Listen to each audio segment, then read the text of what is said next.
Sobre idolatria, e nós vamos encerrar hoje a primeira parte, desse estudo que nós estamos tendo, quando o nosso tema até agora, é falarmos sobre a dinâmica e os efeitos da idolatria. Sobre a dinâmica, nós já fizemos essa abordagem quando falamos então, dentro desse processo da dinâmica, que a idolatria ela nunca se apresenta basicamente no singular, mas sempre no plural. Nós falamos, por exemplo, sobre os ídolos intermediários, falamos sobre o eu e falamos sobre os ídolos funcionais, e falamos que, inclusive, os ídolos intermediários, eles são variáveis. E, finalmente, falamos sobre a idolatria, sobre o fato de que ela envolve a deificação, as coisas que, essencialmente, elas suprem a carência deificada pelo eu, essa busca do eu, esse ídolo, essa idolatria do eu.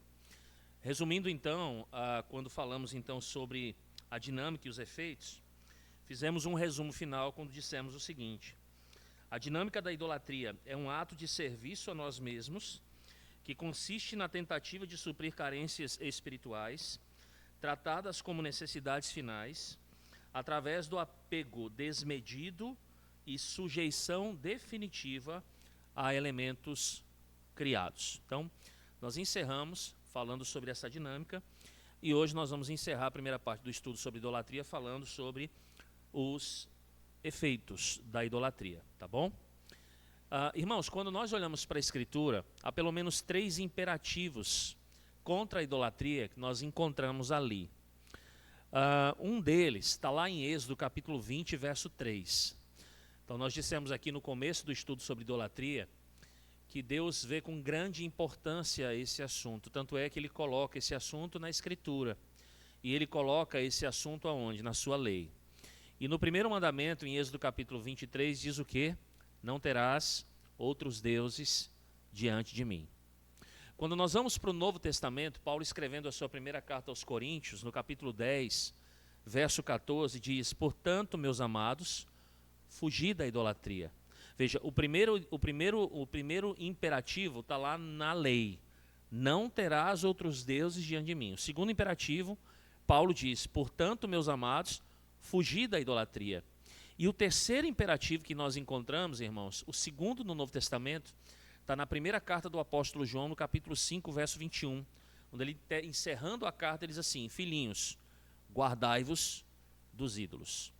Então, esses imperativos, irmãos, eles são o quê? Eles são exemplo daquilo que a Bíblia nos estimula textualmente para que possamos fugir da idolatria.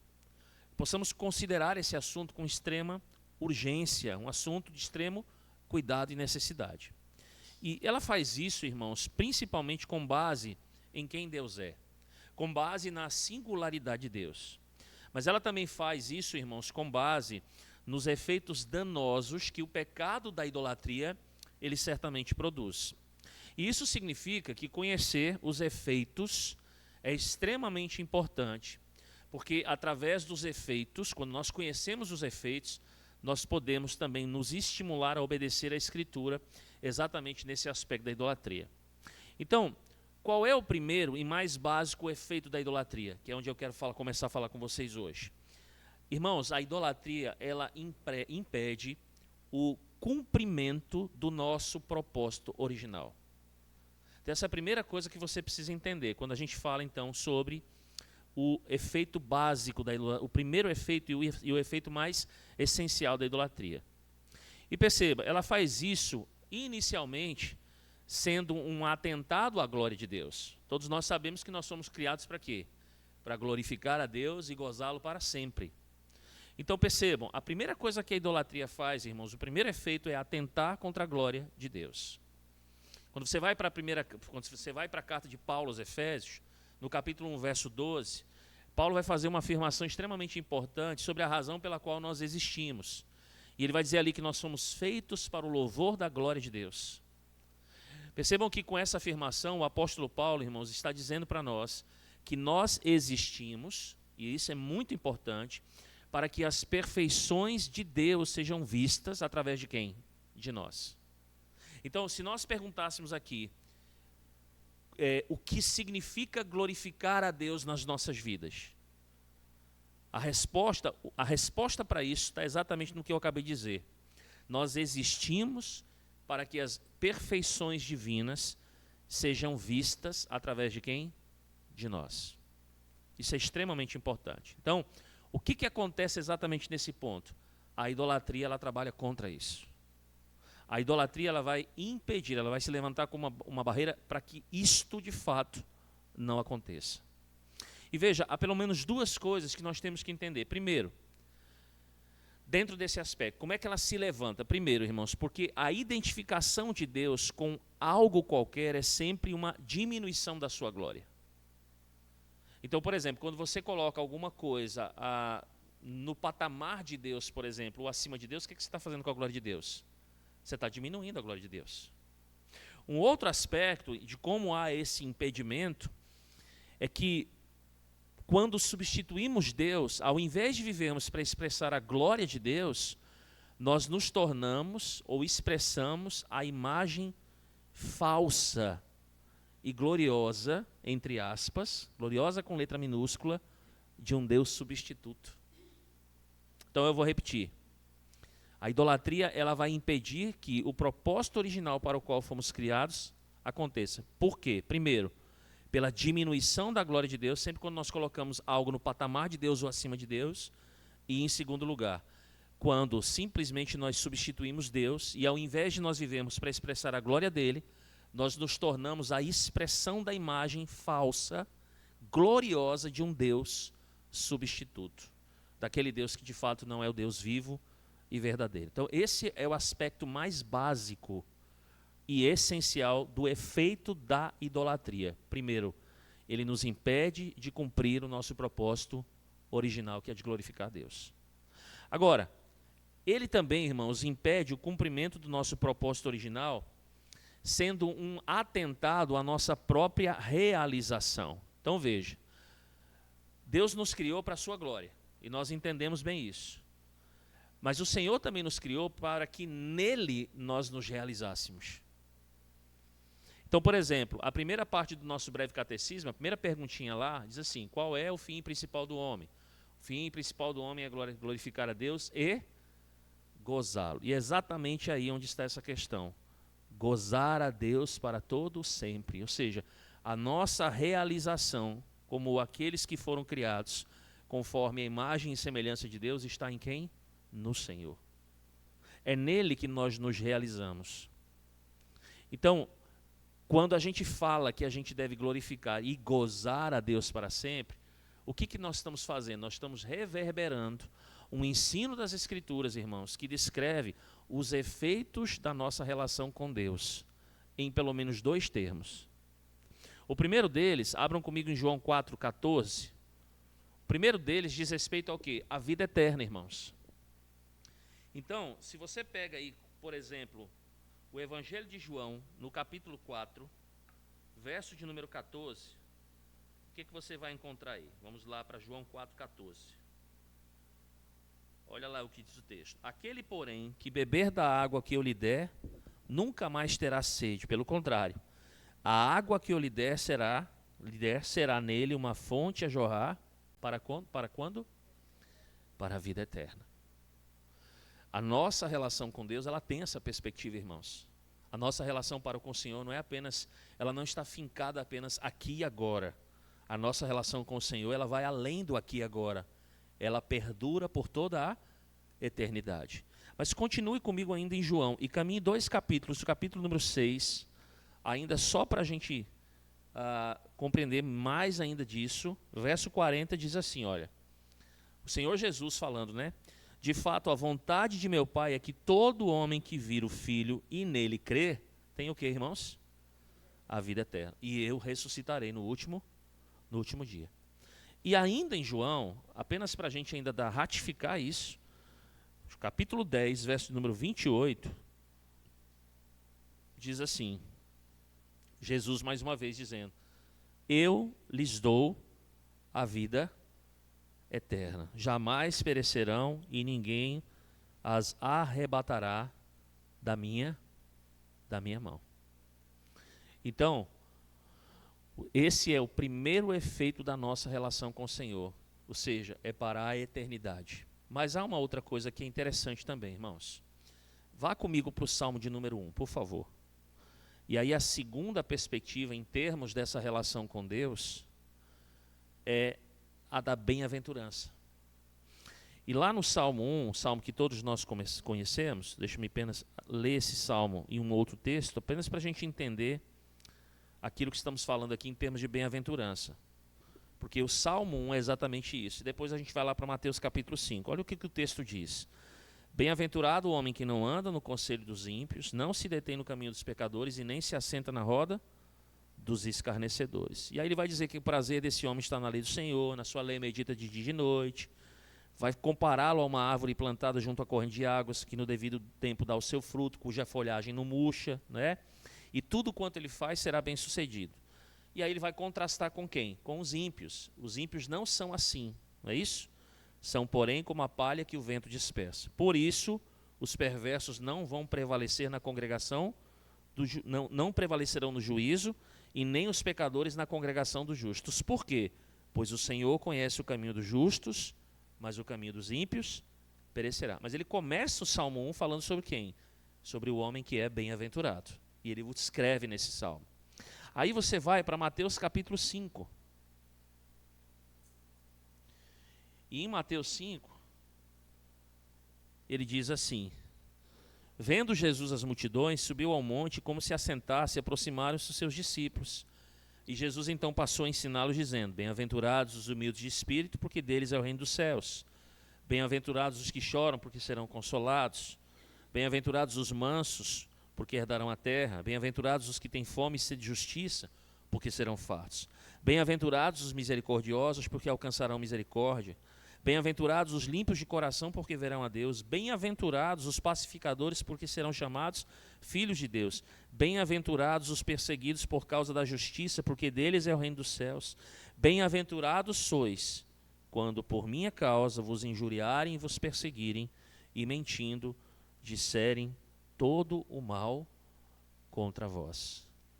Então percebam, irmãos, glorificar a Deus e gozá-lo reverbera exatamente este ensino que nos mostra o efeito da nossa relação com o Senhor, pelo menos nesses dois termos.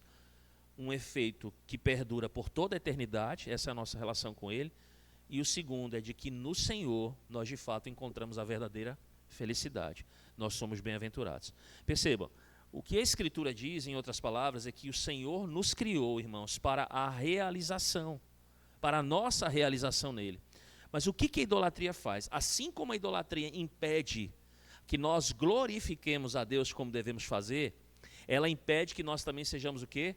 Realizados nele. E qual é a razão pela qual isso acontece, irmãos? É porque a idolatria, ela possui uma natureza prejudicial que vai se manifestar na nossa vida. E aí, como é que ela vai se manifestar na nossa vida? Em três diferentes níveis. Que níveis são esses, irmãos? Primeiro, o prejuízo da idolatria, quando esse prejuízo é para o próprio idólatra. A idolatria nos prejudica ou não? A nós mesmos? Sim ou não? Singularmente falando? Logicamente que sim. Primeiro, por que a idolatria nos prejudica? Lembrem-se, nós falamos aqui anteriormente. O que o ídolo faz com a gente, irmãos? O ídolo escraviza a gente. O ídolo te torna escravo. O que o ídolo é? O ídolo é aquele que substitui a Deus, irmãos. Ele é colocado num lugar de autoridade que pertence a quem? A Deus. E perceba, assim como Deus, o ídolo exige o quê? Obediência. Deus não exige a obediência da gente? O ídolo faz a mesma coisa, irmãos. Agora, qual é a diferença? É que a obediência ao Senhor, para nós, você vai se lembrar, por exemplo, das palavras do próprio Jesus lá em Mateus 11, que o fardo que ele coloca sobre nós é um fardo que leve, mas o fardo que o ídolo coloca sobre o idólatra, irmãos, ele não é um fardo leve. Ele é um fardo extremamente pesado, escravizador. É algo que nós poderíamos dizer assim, é algo tirano, que simplesmente tira a nossa liberdade. E perceba que isso pode acontecer até na vida de quem? Nós estamos falando só sobre ímpios, lembra? O pecado da idolatria, porque ele está na lei de Deus, ele é um pecado no qual o crente ele pode cair. E a Bíblia vai, interessante você estabelecer esse contraste, porque em Cristo nós somos o que agora? Libertos, nós temos uma liberdade em Cristo Jesus. Mas irmãos, quando nós simplesmente damos espaço à idolatria em nosso coração, nós nos tornamos o quê? Escravos desse ídolo. Olha que coisa interessante. Ele tolhe a nossa liberdade, ele é um tirano. Ele não é como Deus, mas ele é um tirano que vai anular a nossa liberdade. E me digam, e vamos pensar aqui comigo, qual seria um dos maiores exemplos na Escritura exatamente desse aspecto? Qual seria? Tá fácil. Pega lá, por exemplo, já que a gente falou que, quando a gente falou, por exemplo, sobre idolatria, não é singular, mas ela envolve o quê? Um pluralismo, né? E não é apenas o idólatra, tem a perspectiva do idólatra, e como a gente vai ver um pouco mais adiante, isso envolve muito mais do que apenas você. Mas eu pergunto, isso aqui não é algo, por exemplo, que descreve a própria nação de Israel no passado, irmãos? Deixa eu lembrá-los uma coisa, o Antigo Testamento vai mostrar o quê? Que quando a verdadeira adoração estava presente, estabelecida no meio do povo, havia o que no meio do povo, irmãos? O povo desfrutava de quê? De paz. O povo é um povo bem-aventurado, o povo tinha liberdade. Mas o que acontecia com Israel, irmãos? Sempre que Israel caía num processo de idolatria, sempre que Israel, irmãos, promovia uma falsa adoração a um falso Deus, e isso começava a fazer parte da vida do povo ali, o que eles experimentavam? Vocês lembram? Hein? Guerra, opressão, miséria, morte, fome. Não era isso, irmãos? Frequentemente Deus os entregava nas mãos dos seus invasores. Vocês lembram lá o contexto de 1 Samuel? Lembram? Israel está desobedecendo o Senhor, quer um outro rei, aí tem um inimigo de um lado, principalmente os filisteus. Deus está fazendo o quê? Está entregando o seu povo em razão do quê? Porque eles querem a idolatria. A falsa adoração que é promovida no meio do povo de Deus. Então, esse é um exemplo muito clássico do que nós estamos falando. Mas um outro exemplo bíblico, irmãos, dessa natureza escravizadora também de idolatria, nós encontramos lá no Novo Testamento. E qual é a imagem que descreve muito bem isso no Novo Testamento? Vocês lembram, por exemplo, lá em Marcos capítulo número 10, quando um jovem vem ter com Jesus Cristo? E aí a questão ali é, o que farei para herdar o reino dos céus? E aí o Senhor Jesus começa a falar uma série de coisas, de mandamentos, ele diz, olha, tudo isso eu tenho observado. E aí Jesus pede que ele faça o quê? Vocês lembram? Vende tudo o que você tem. Você vai dar aos pobres. E você vai fazer o quê? E você vai me seguir. Esse texto, irmãos, ele ali em Marcos 10, 17 a 22, ele nos ensina várias lições. Mas deixa eu citar pelo menos 3. A primeira, presta atenção, sobre adoração e idolatria. O conhecimento racional das verdades da fé, porque lá ele demonstrava o quê? Conhecimento da lei. Tudo isso eu tenho guardado. Não é isso? A lei faz parte dos elementos da nossa fé, sim ou não? Sim. Então, ele tinha esse conhecimento, mas não necessariamente isso tornou ele um verdadeiro adorador.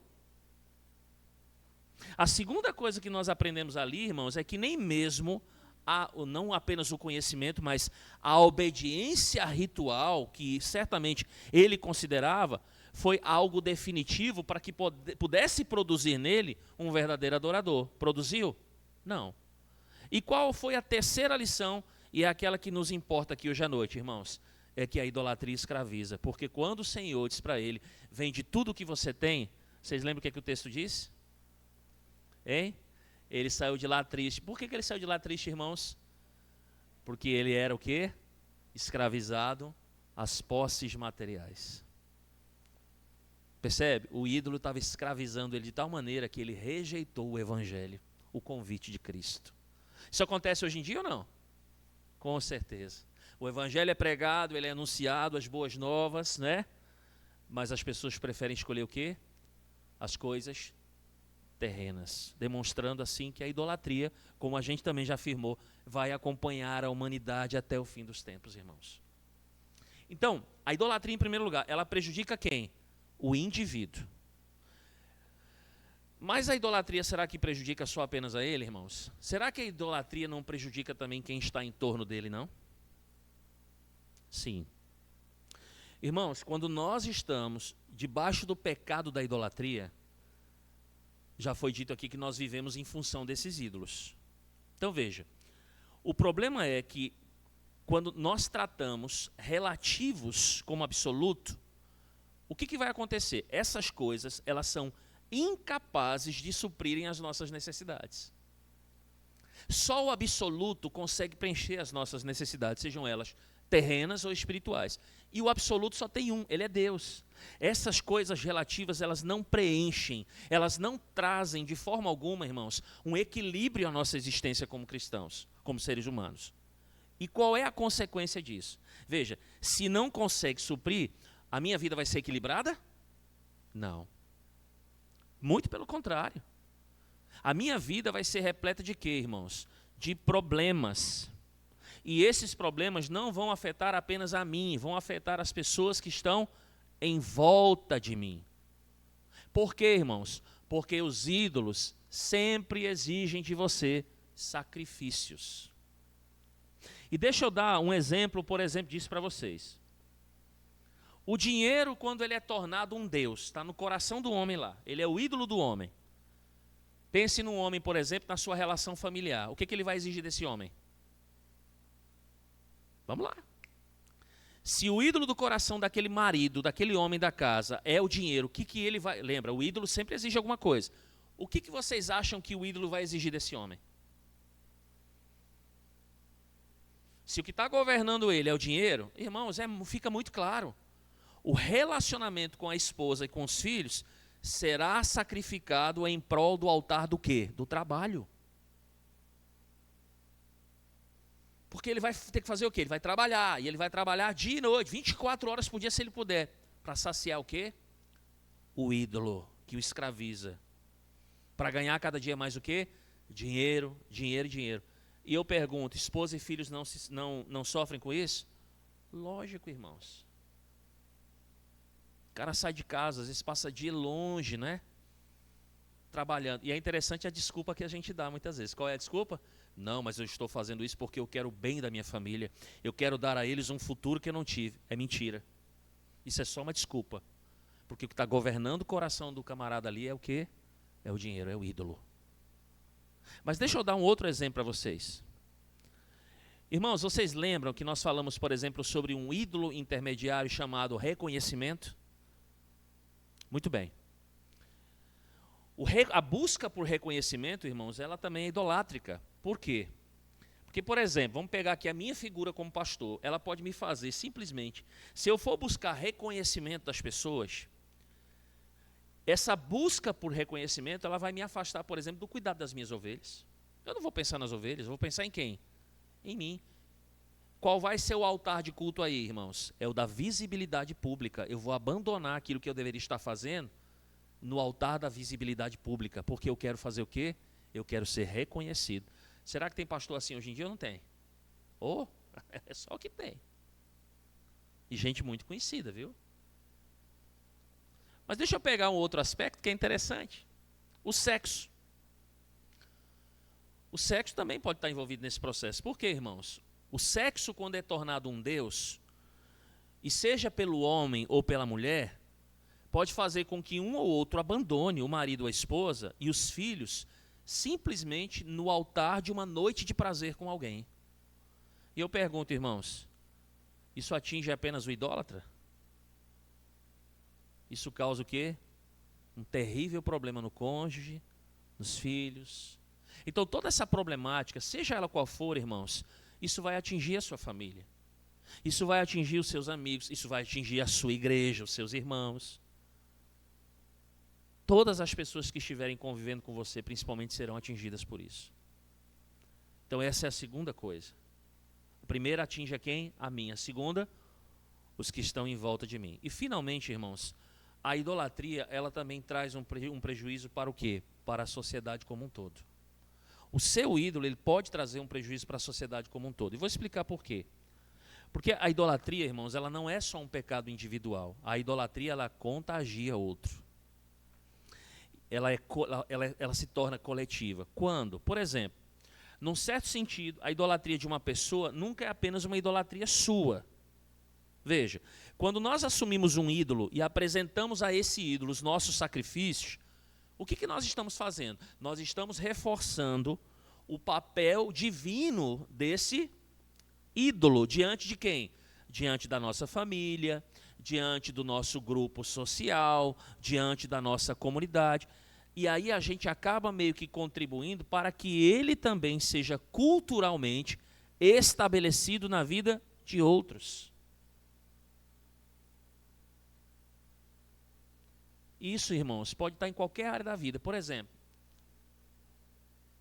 na área da educação, na área da política. Tudo isso envolve idolatria, irmãos. Tudo isso envolve idolatria. E isso faz o quê? Ela sai do coração singular de um homem e ela vai se enraizando no meio do quê? Da comunidade. Então, aí vão surgindo, por exemplo, as filosofias. As filosofias, por exemplo, que não estão em consonância com a Escritura, são filosofias o quê? Idólatras. E eu pergunto, filosofias contagiaram o mundo ao nosso redor ou não? Sim, mas elas foram idealizadas primeiro no coração de quem? De um homem. E esse homem as cultuou, não foi isso? E esse homem fez o quê? Ele reforçou o seu papel na comunidade, na sociedade, e a sociedade fez o quê? Abraçou essa idolatria.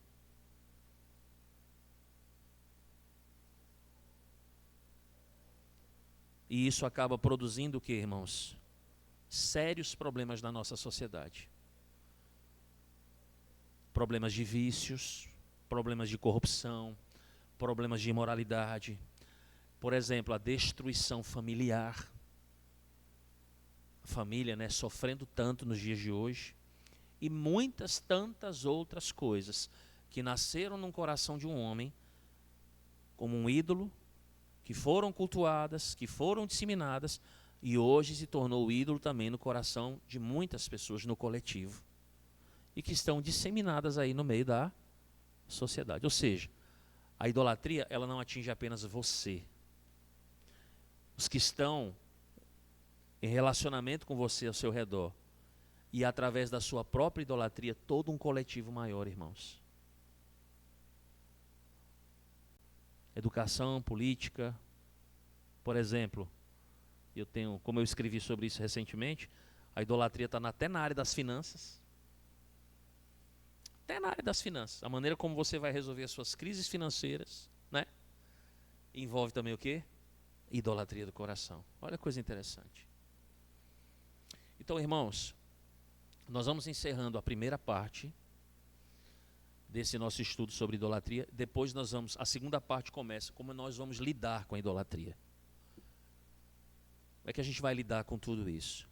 Mas o que eu quero, encerrando essa primeira parte, é lembrá-los de como a idolatria, irmãos, ela é nociva. De como ela é perigosa. Da atenção que Deus dá a ela em toda a Escritura. Do cuidado que nós temos que ter com o nosso coração, irmãos. Nós somos propensos a isso. Muitas vezes nós estamos, de fato, idolatrando algumas coisas. Essa é uma luta constante que nós temos, irmãos. Pequenas e grandes coisas.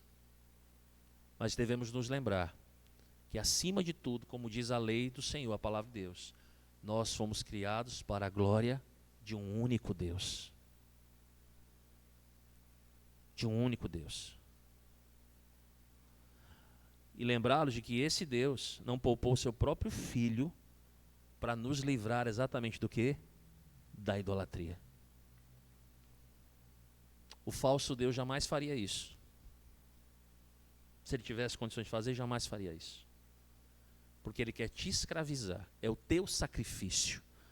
O Deus verdadeiro, o único Deus que deve ser adorado. Completamente diferente, irmãos.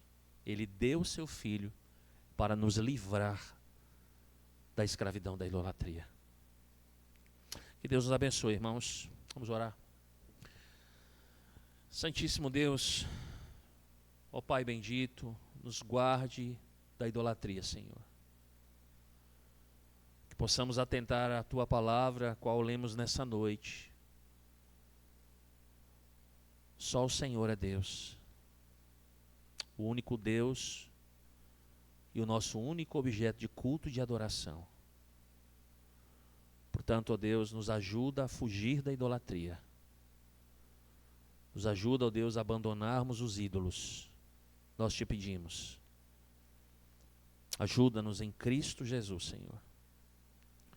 E todas as vezes em que nós nos descuidamos e em algum momento, ó Deus, tiramos o Senhor do trono e colocamos alguma outra coisa, tenha misericórdia de nós, Senhor.